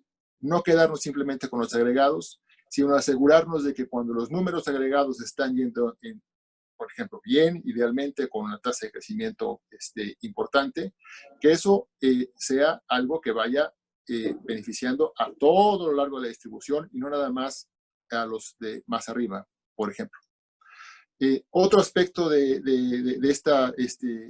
este marco de bienestar es tomar en consideración los elementos de la calidad de vida, con dos perspectivas. Una, la de capacidades de Amartya Sen. Oye, pues tenemos que tener educación, no nada más para insertarnos eficazmente en los procesos productivos, sino para poder gozar de ese derecho humano, que es estar más educados, como es estar más sanos, como es estar libres, vivir una vida en la cual uno pueda pensar y decidir libremente, donde uno pueda tener participación social y política, donde uno pueda tener seguridad física para seguir a la calle y hacerlo sin temor, y seguridad económica para no estar tronándose los dedos porque el día siguiente no se va a ajustar para el gasto. Y bienestar subjetivo en el términos de que la gente realmente tenga un disfrute de su vida en su fuero interno y se sienta feliz y plena y florezca y sienta que tiene una vida que realmente vale la pena. Y un tercer elemento que está en este marco, pues es el de la sostenibilidad. La sostenibilidad que es una visión de la equidad en términos intertemporales, es decir, que la generación actual no se acabe los recursos que requiere la generación que sigue para tener las necesidades. ¿De qué recursos hablamos? Capital económico, capital físico, por ejemplo, capital humano, la salud de las personas y la educación de las personas, capital social, que pues podemos ver que la violencia que vimos en México implica que tenemos un deterioro importante en este tipo de activos, y capital natural, ¿no? Se hablaba hace un momento, aparte de Alfonso, oye, vamos a cuidar el medio ambiente, vamos a cuidar qué aire le vamos a dejar a la siguiente generación, qué suelo le vamos a dejar, qué agua, la biodiversidad. Entonces, tener un marco de esta naturaleza creo que es sumamente importante, y es un marco al que podemos nosotros que podemos abordar a partir de referencias como esta que les comento. Los neozelandeses tienen unos indicadores Aotearoa, por ahí se llaman, que van por el estilo. Hay varios países que usan ese tipo de marcos. Nosotros no tenemos uno que sea de consenso. Me parece especialmente interesante que podamos tener referentes teóricos sólidos para armar estos indicadores, pero también me parece fundamental que haya un acuerdo social respecto de qué esos indicadores son aquellos hacia los cuales queremos aspirar como sociedad, y que nos marquen la ruta de hacia dónde queremos ir, y que en las buenas y en las malas consideremos esos indicadores como referencia, que no vayamos a querer en un determinado momento cambiar el set de indicadores ante determinadas circunstancias, sino que sea algo que sistemáticamente estemos atendiendo y que nos marque el rumbo de si estamos bien o si estamos avanzando en la dirección correcta o no como sociedad. Y creo que es un ejercicio relativamente simple desde el punto de vista técnico, pero que en la parte del acuerdo político y el acuerdo social, pues es bien relevante. Los neozelandeses, para darles un ejemplo, lanzaron su conjunto de 114 indicadores, y me parece 114 me parece demasiado, pero son 114, detrás de esos indicadores, o acompañando esos indicadores, hicieron una consulta en la cual la población neozelandesa, los maoríes y el resto de la población pudieron dar sus opiniones sobre este marco de bienestar para que se ajustara a lo que la población considera importante, y entonces ya se tiene un consenso y sobre eso ya se puede avanzar en una dirección clara de hacia dónde queremos ir como sociedad. Aquí yo creo que podemos hablar de muchos temas, pero no hay un acuerdo de cuáles son los más importantes y en qué y cuáles son exactamente las métricas que debemos usar para dar seguimiento a cada uno. Si acordamos de un tipo de indicador y no tenemos una métrica en la cual estemos de acuerdo sobre él, pues tal vez no vamos a poder tener ni siquiera una discusión que valga la pena. En educación, por ejemplo, todos estamos de acuerdo en que es importante tener mejora en la educación, por lo que significa en muchos sentidos desde el punto de vista de capacidades y libertades de las personas, y por supuesto cómo permite aumentar la eficiencia del aparato económico. Pero, ¿qué indicador vamos a usar? ¿El número de años de escolaridad? Pues quién sabe, ¿no? A lo mejor queremos más que eso, queremos la capacidad de resolución de problemas matemáticos y de lectura de los estudiantes que realmente nos refleje que tienen esa educación, no el tiempo que pasaron sentados en las aulas. Entonces, se requiere de acuerdos importantes para identificar el conjunto de indicadores de temas fundamentales y luego los indicadores que acompañaría a cada uno de esos temas, que nos ayude a saber si realmente estamos avanzando o no en la dirección correcta, y creo que es un tema pendiente. Muchísimas gracias, Gerardo. Hay un libro muy famoso, ¿no?, que se llama El cálculo del consenso. Creo que, digamos, tu participación nos dice que es la búsqueda del consenso lo que es más importante. Yo les tengo que pedir una enorme disculpa porque me doy cuenta que estaba agendado hasta las 12 y yo pensé que era hasta las 12:30 y estamos tomando más tiempo tanto de la audiencia como de ustedes. Creo que Alfonso se tiene que retirar pronto, entonces no sé, Alfonso, si antes de retirarte quieres decir algo, y una disculpa, Claudia, para, digamos, que le demos oportunidad a Alfonso antes de que se retire para darte la palabra a ti. Y una disculpa a toda la audiencia y a ustedes. Me emocioné con la discusión y pensé que era hasta las 12:30. No, muchísimas gracias, y quiero ofrecer una disculpa por retirarnos, pero quisiera yo poner en la discusión otro tema, que es el nivel de concentración de los mercados que pueden surgir después de la crisis. Creo que el debilitamiento de las empresas pequeñas y de las empresas medianas, y lo que hemos estado observando en la actualidad, sobre todo en materia de comercio electrónico, de industria farmacéutica, telecomunicaciones, pues nos indica también el peligro, el riesgo de que entremos a una etapa donde los niveles de concentración de mercado por una o dos empresas pues afecten severamente la economía y el bienestar del consumidor, principalmente de los sectores medios y de la gente más pobre y de las regiones más pobres. Entonces, con Oxfam nosotros trabajamos mucho dos elementos que fueron fundamentales: uno es lo de la acción colectiva, reformamos la Constitución, quizá de manera conjunta, Oxfam y otras organizaciones promovimos muchísimo y reformamos la Ley Federal de Competencia Económica, le dimos fortaleza a la Comisión Federal de Competencia Económica. Creo yo que tendrá que ser más que debilitarlas. Creo yo que el tema de la Comisión Federal de Competencia Económica y la lucha contra las prácticas monopólicas se coloca como uno de los grandes desafíos también en esta crisis. Pues el tema ahorita es recuperación. Yo creo que el tema de la vacuna, para mí es algo fundamental. ¿Quién le está metiendo dinero a la investigación? ¿De quién va a ser la vacuna? ¿Cómo se va a distribuir? ¿Cómo vamos a entrar los países más pobres a la comercialización? Y sobre todo también la gente más humilde de esos países, ¿cómo va a tener acceso a la vacuna? Y se requiere un acuerdo internacional. Pues se rompió la ortodoxia y como que estamos dando tumbos para ver qué sigue después del rompimiento de la ortodoxia. El Fondo Monetario pues ya actúa de manera distinta, o empieza a actuar de manera distinta.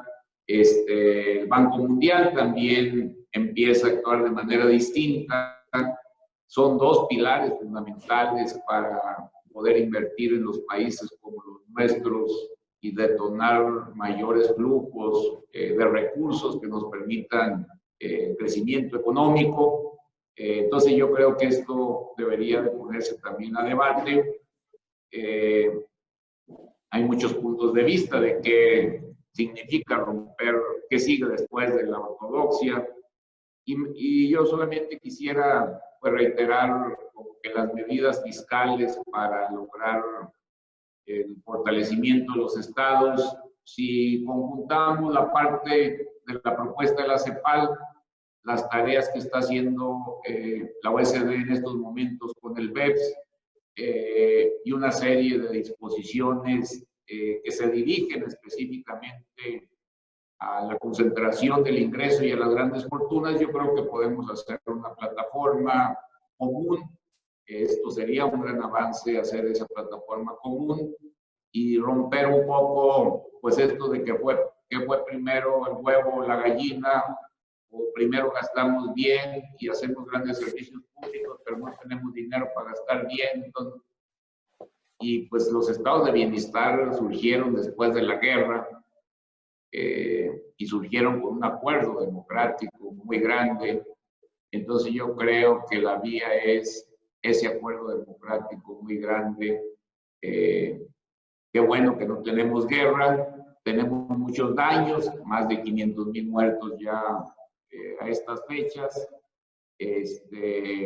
una caída estrepitosa de los productos nacionales y un crecimiento también de las deudas porque se nos devaluó la moneda, se bajó el PIB, entonces nuestras deudas de todos los países, algunos porque le metieron dinero, otros porque no le metieron dinero, pero al final de cuentas pues ya el tema de la deuda pública también se coloca para ver qué es lo que vamos a hacer, pero sí me parece a mí que pues tenemos también, yo creo que mayor claridad, como que aquí nomás falta decisión política y esa pues a veces va a tener que surgir de la presión social.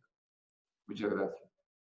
Pues ya tenemos el trabajo que hacer, ¿no? Presión social para generar esa voluntad política y el entendimiento de que para la lucha contra la desigualdad necesitamos el fortalecimiento institucional, ¿no? Como lo mencionas en ese ejemplo de la Comisión Federal de Competencia Económica y ese trabajo que hicimos de manera conjunta, ¿no? Que nos ha dado mucho orgullo. Claudia, vas a tener la última palabra. Bueno, yo voy a cerrar, pero vas a tener la última palabra. Todo tuyo. Bueno, qué responsabilidad.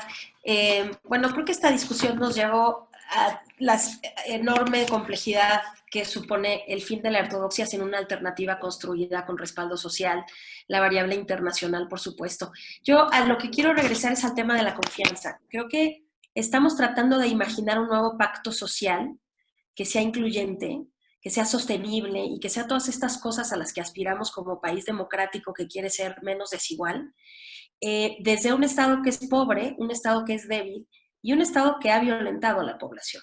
Entonces yo lo que dejo como última reflexión es ¿cómo podemos imaginar construir confianza en un contexto así? Construir confianza desde la polarización, desde la desconfianza bien ganada entre actores políticos y autoridades gubernamentales y grupos ciudadanos, etcétera, etcétera. Y yo creo que ahí regreso al tema de la importancia del enfoque de derechos y de que nos tomemos muy en serio el concepto de ciudadanía. No podemos construir confianza si no hay un cambio creíble, notable y monitoreable por externos en el comportamiento de las autoridades públicas. ¿Y eso qué supone? Pensar en términos muy estratégicos para que haya confianza fiscal. O sea, yo no me imagino una negociación ómnibus tipo estado de bienestar del siglo pasado que aumente 15-20% del PIB, la recaudación con una serie de instrumentos y que pueda tener un respaldo social así, de este tamaño. No creo que esto sea posible. Lo que sí creo que es posible es empezar a construir con las pequeñas medidas que van orientadas a esa decisión, tiros de precisión. ¿Y eso qué supone? Transparencia fiscal. Que haya total claridad de cuál es el punto de partida, el parámetro de éxito y el punto de llegada de una decisión de política pública.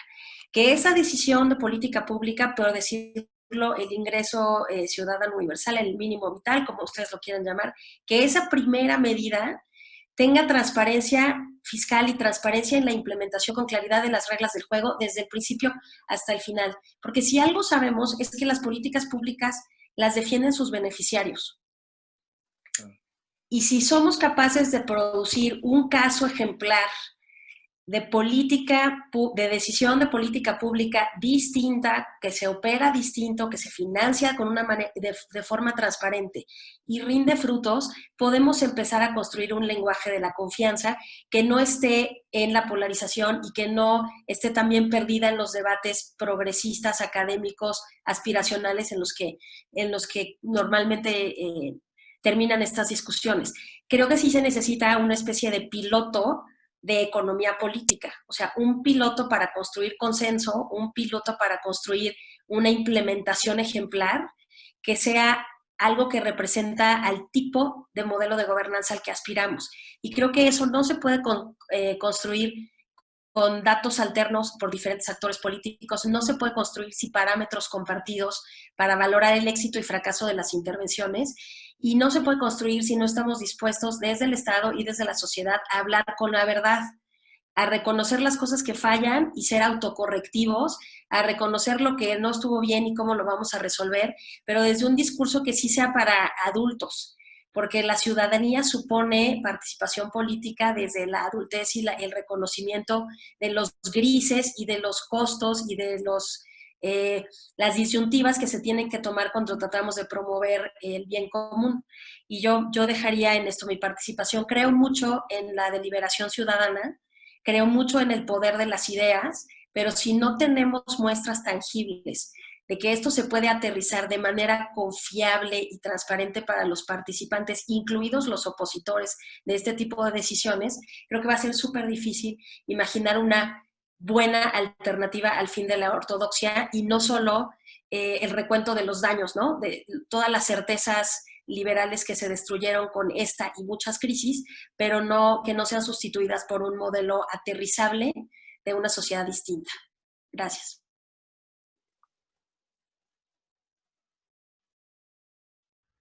Pues muchísimas gracias, Claudia. Creo que son grandes palabras para cerrar, porque digamos, fundamentalmente nos deja muy claro el enorme trabajo que tenemos enfrente como sociedad, ¿no? De nuestras trincheras, desde la sociedad civil, desde la academia, los organismos autónomos, los organismos internacionales, los partidos políticos, la ciudadanía en general. Tenemos un trabajo enorme, una responsabilidad también muy grande en el contexto en el que estamos viviendo, y estas discusiones, como decías, Claudia, parte de la deliberación es importantísima. Yo quiero agradecerle muchísimo, Gerardo, Alfonso, Claudia, Hugo, por su tiempo, por sus ideas y por pues esta discusión tan motivante. Mañana vamos a continuar con esta serie de conversatorios Mañana vamos a tener a Carlos Brito, del municipio de Jojutla, Mariana Campos, de México Balúa, Carlos Ursúa, del TEC de Monterrey, a Héctor Villarreal, del CIEP, y a Viridiana Ríos, que da clases en la Universidad de Harvard, en un debate moderado por Aide Pérez, la directora de Fundar, sobre, digamos, cómo los aprendizajes del pacto fiscal en el contexto de crisis económica y sanitaria. Entonces, mañana a las 10:30 de la mañana, conéctense de nuevo. Muchas gracias de nuevo desde Oxfam México y a nombre de todas las organizaciones que estamos aquí, la Open Society Foundation, Fundar, Friedrich Ebert y el TEC de Monterrey. Yo les quiero dar las gracias, también decirles, nosotros desde Oxfam México hemos puesto ya varias propuestas que están resumidas en un documento que se llama Vivir al Día. Pueden revisar en www.oxfammexico.org. Y de nuevo, muchísimas gracias por todo su tiempo y muchísimas gracias a la audiencia por conectarse, por sus preguntas, y espero que haya sido de utilidad y espero que podamos continuar, digamos, estas conversaciones con todas y cada una de ustedes. Muchísimas gracias. Gracias. Muchas gracias. Gracias, un gusto. Muchas gracias. Un abrazo. Qué gusto. Gracias. Gracias, Ricardo. Hasta luego. Hasta luego, colegas. Hasta luego. Gracias. Un abrazo, muchísimas gracias. Estuvo buenísimo. Gracias. Nos vemos. Bye.